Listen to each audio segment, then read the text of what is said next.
हमारे देश में भ्रष्टाचार इतना फैल गया है कि जीवित मानव तो इससे जूझता ही है, परंतु मृत्यु के बाद भी उसकी आत्मा को इससे मुक्ति नहीं मिल पाती। ऐसा ही एक संदेश हम आपको इस नाट्यांश के माध्यम से देना चाहते हैं। तो आइए देखते हैं एक अनोखा हिंदी ड्रामा बोलाराम का जीव।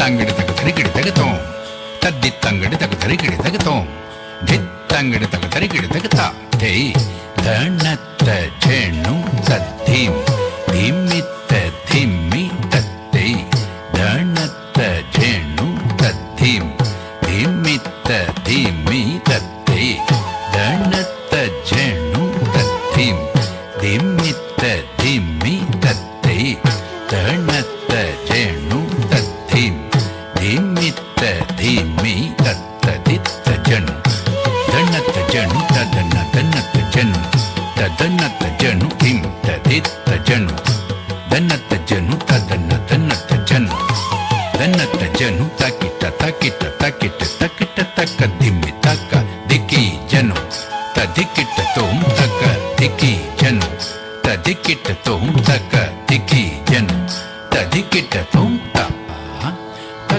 ಜಕ್ಕ ಕಿಟ್ಟ ತದಿ ಕುಂದರಿ ಕುಕ್ಕುನ್ ದತ್ತ ಗಿತ್ತ ಗಿತ್ತ ಕಿನ್ನ ತಕ್ಕು ಕುಕುತಾಂ ತುಂಕಿಟತ ತಕ್ಕು ಜಕ್ಕ ಕಿಟ್ಟ ತದಿ ಕುಂದರಿ ಕುಕ್ಕುನ್ ದತ್ತ ಗಿತ್ತ ಕಿತ್ತ ಕಿನ್ನ ತಕ್ಕು ಕುಕುತ ತುಂಕಿಟತ ತದೀಂ ತಕ್ಕಿಟ್ಟ ಧೀಂ ತಕ್ಕಿಟ್ಟ ಧೀಂ ತಕ್ಕಿಟ್ಟ ತದಿ ಕಿಟ್ಟ ತಕ್ಕ ಧೀಂ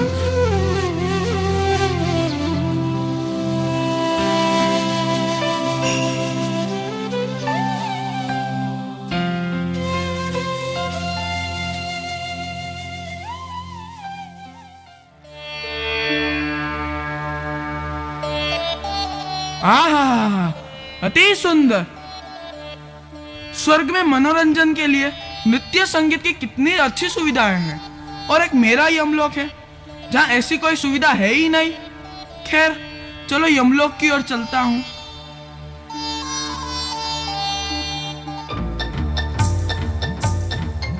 प्रणाम महाराज। चित्रगुप्त, क्या बात है, क्यों चिंतित बैठे हो? क्या बताऊं महाराज, एक जीव का हिसाब नहीं मिल रहा है। क्या बात कर रहे हो चित्रगुप्त, ये तो बड़ी चिंता का विषय है। रिकॉर्ड ठीक से चेक करो। जी महाराज।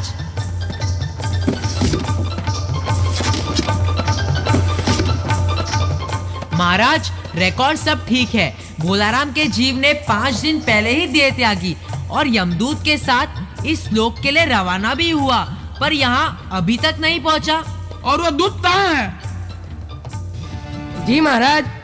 अरे तू कहाँ रहा इतने दिन, और बोलाराम का जीव कहाँ है? दया निदान क्या बतलाऊं कि क्या हो गया। आज तक मैंने कभी धोखा नहीं खाया था, पर बोलाराम का जीव मुझे चकमा दे गया।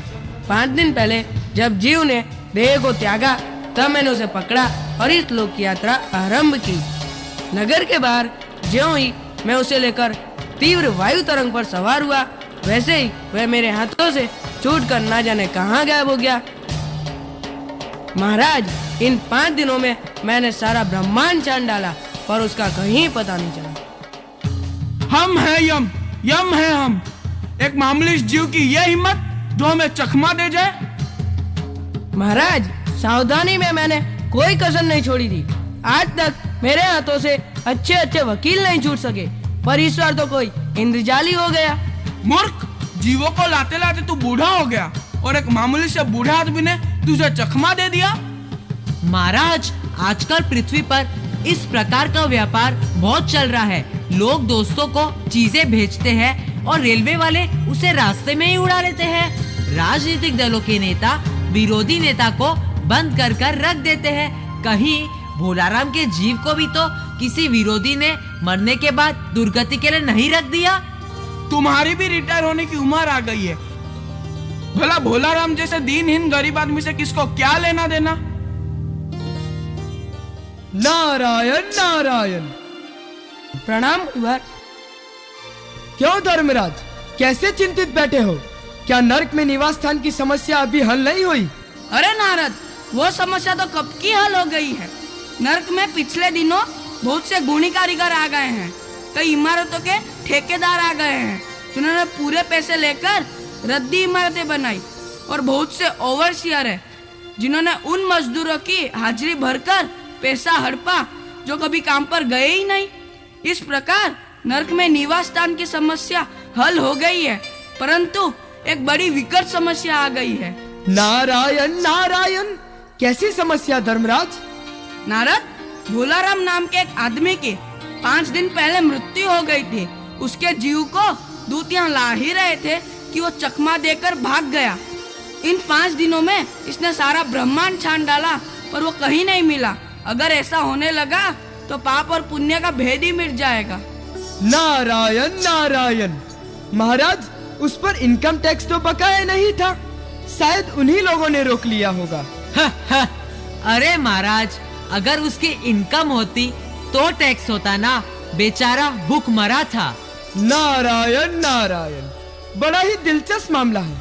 अच्छा, उसका नाम पता तो बताइए, मैं पृथ्वीलोक पर जाता हूँ और उसकी खोज करता हूँ। भोलाराम नाम था उसका। सूरत शहर में रामसुख मोहल्ले में नाले के किनारे टूटे फूटे मकान में अपने परिवार समेत रहता था। उसके परिवार में 2 लड़के, 1 लड़की एवं पत्नी के साथ रहता था।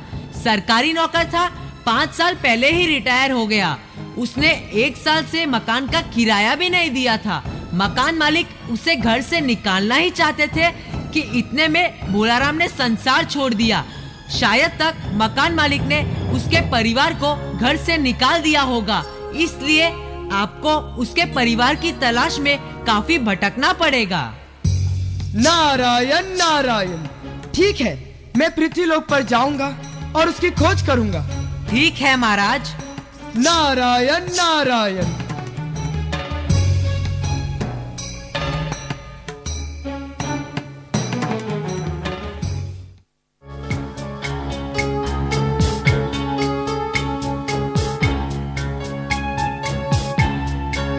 नारायण नारायण, कितने ही घर देख लिए, परंतु भोलाराम का परिवार कहीं नहीं मिला।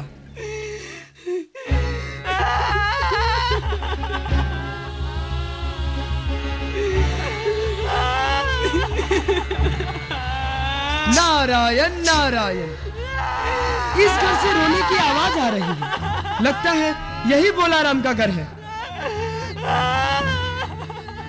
नारायण नारायण।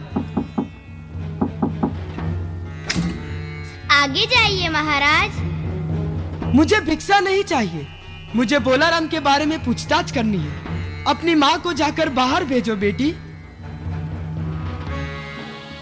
माँ, बाहर कोई साधु महाराज आए हैं। वे पिताजी के बारे में पूछ रहे हैं और आपको बाहर बुला रहे हैं। चलो।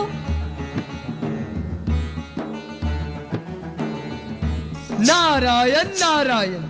माँ, भोलाराम को क्या बीमारी थी? क्या बताऊं महाराज, गरीबी की बीमारी थी। 5 साल हो गए नौकरी से रिटायर हुए, पर पेंशन अभी तक नहीं मिली। हर 10-12 दिन में एक दरख्वास्त देते, पर वहाँ से भी कोई जवाब नहीं आता। और अगर आता भी तो यही कि तुम्हारी पेंशन के मामले में विचार हो रहा है।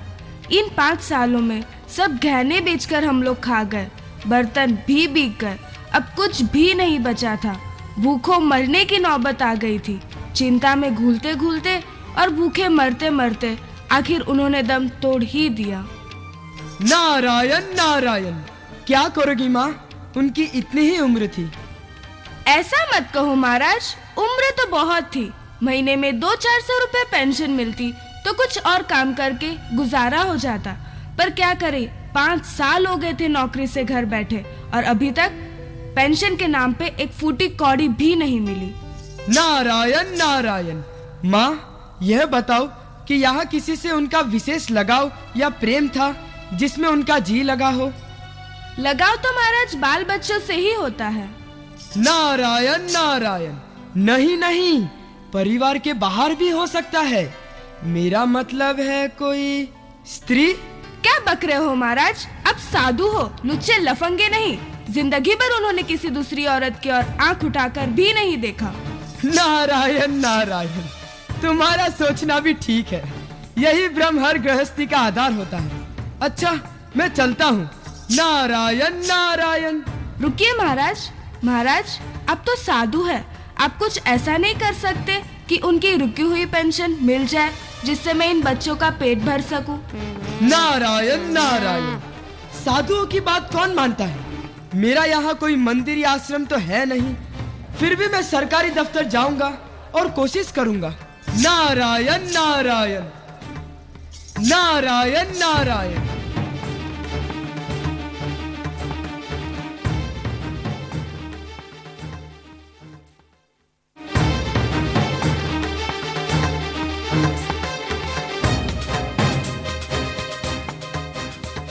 नारायण नारायण।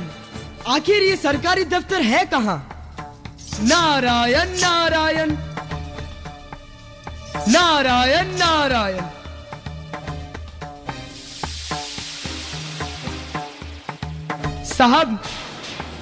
साहब, बोलाराम नाम के एक व्यक्ति ने 5 साल पहले अपनी पेंशन की दरख्वास्त भेजी थी। भोलाराम ने दरख्वास्त तो कहीं भेजी थी, पर उन पे कोई वजन ही नहीं रखा, कहीं उड़ गई होगी। नारायण नारायण। इतने सारे पेपर वेट तो रखे हैं, इन्हें क्यों नहीं रख दिए?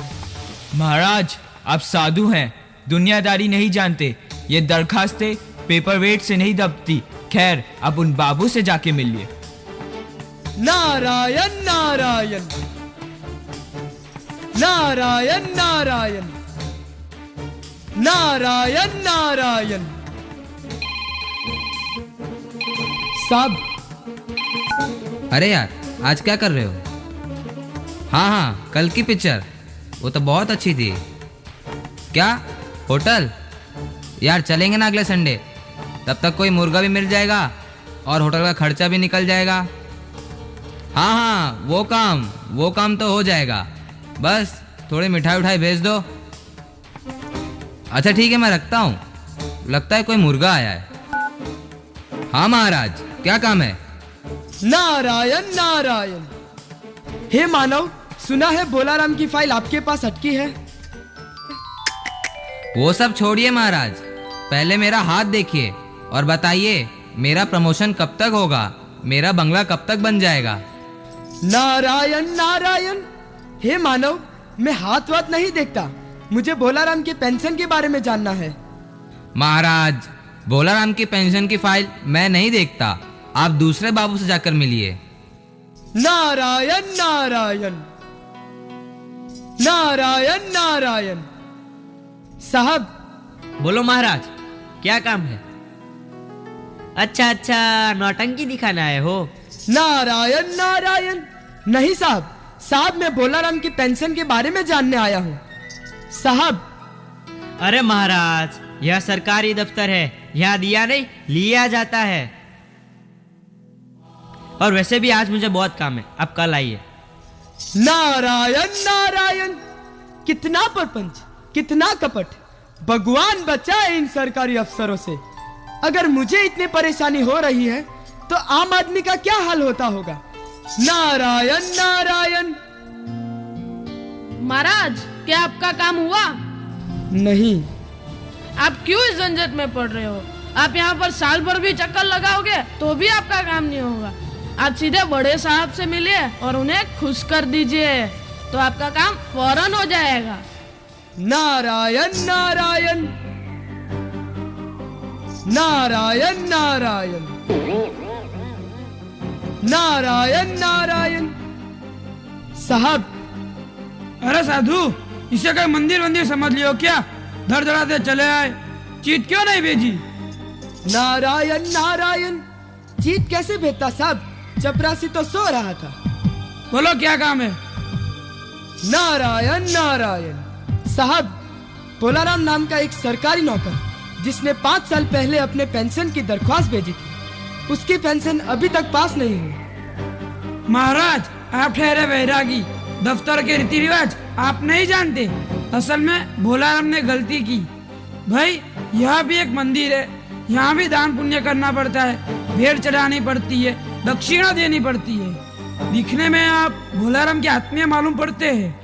भोलाराम की दरख्वास्त उड़ रही है, उन पर वजन रखिए, वजन। नारायण नारायण, हे भगवान, फिर यहाँ वजन की समस्या खड़ी हो गई। आखिर में ये वजन है क्या? अरे महाराज, यहाँ आइए, मैं समझाता हूँ यह वजन क्या होता है।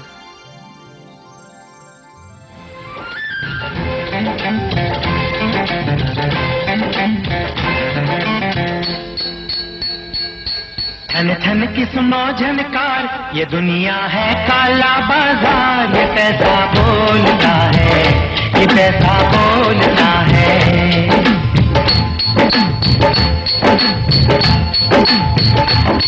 मैं गोल हूँ दुनिया गोल, मैं गोल हूँ दुनिया गोल, जो बोलूं खोल दूं सबकी